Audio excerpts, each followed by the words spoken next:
अस्सलामुअलैकुम। पाकिस्तान के साबिका तेज गेंदबाज और पाकिस्तान के साबिका कैप्टन वकार यूनुस को एक और बार पीसीबी में एक अहम रोल मिल गया है। इससे पहले वकार यूनुस पीसीबी में काम कर चुके हैं और रिजल्ट्स आपके सामने हैं।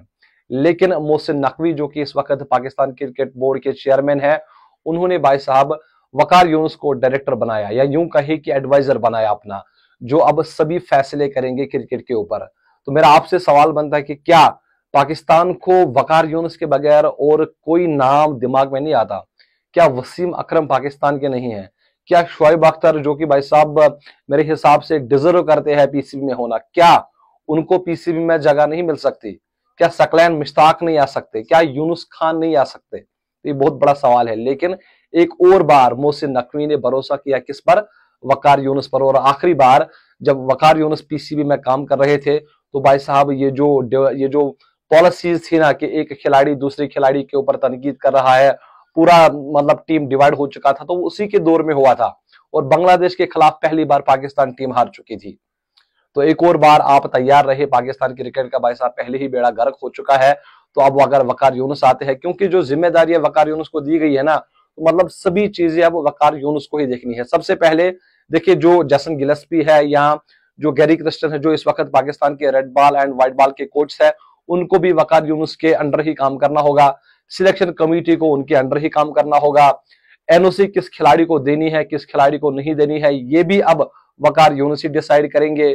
सेंट्रल कॉन्ट्रैक्ट में क्या तब्दीलियां होनी चाहिए, किस खिलाड़ी को रखना है, किस खिलाड़ी को निकालना है, मतलब ये सभी चीजें अब वकार यूनुस ही डिसाइड करेंगे। तो जो चेयरमैन है मोहसिन नकवी, वो सिर्फ नाम के रहे हैं और उन्हें जो सारे अपने पावर्स है, क्योंकि अगर आप कॉन्स्टिट्यूशन 2014 देखेंगे जो पाकिस्तान क्रिकेट का है, तो उसमें ये इस चीज का जिक्र है कि अगर कोई पाकिस्तान क्रिकेट बोर्ड का चेयरमैन है, वो अपने पावर्स किसी और को दे सकता है। तो इसलिए जो वकार यूनुस है, उनको ये सभी पावर्स मिले हैं और अब सभी चीजें जो पाकिस्तान क्रिकेट से रिलेटेड जो भी फैसले हैं, वो अब वकार यूनुस ही करेंगे। और आपको मैं बताता चलूं कि अब पाकिस्तान वर्सेस बांग्लादेश के खिलाफ टेस्ट सीरीज आने वाली है, तो भाई साहब पहला असाइनमेंट उनको वही होगा।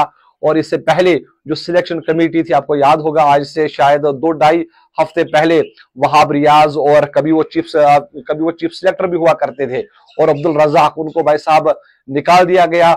और अब वकार यूनुस को आप ये समझ जाइए कि मतलब सभी जो चीजें है ना, वो अब सिर्फ वकार यूनुस ही डिसाइड करेंगे। और मेरे हिसाब से ये एक गलत डिसीजन है।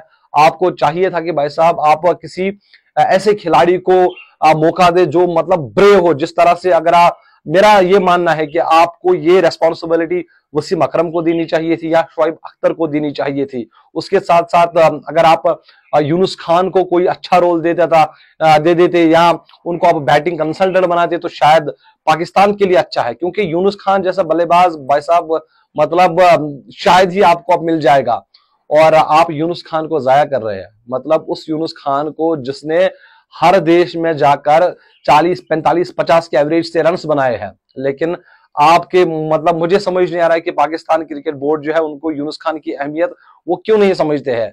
यूनुस खान आज भी लेजेंड है, और अगर आपको यूनुस खान से फायदा उठाना नहीं आएगा, तो फिर मतलब पाकिस्तान की जो क्रिकेट है वो दिन ब दिन जो है बरतर से बरतर जाएगी। ये टेस्ट सीरीज है, ये अगस्त में ही है, और अब ये देखने वाली बात है कि क्या पाकिस्तान बांग्लादेश को हरा सकती है या बांग्लादेश पाकिस्तान को टफ टाइम दे सकती है। शान मसूद इससे पहले वो कैप्टनशिप कर चुके हैं। ऑस्ट्रेलिया के खिलाफ वो सीरीज थी और उसमें पाकिस्तान को व्हाइट वॉश हुआ था, और दूसरा असाइनमेंट है शान मसूद को as a red ball captain.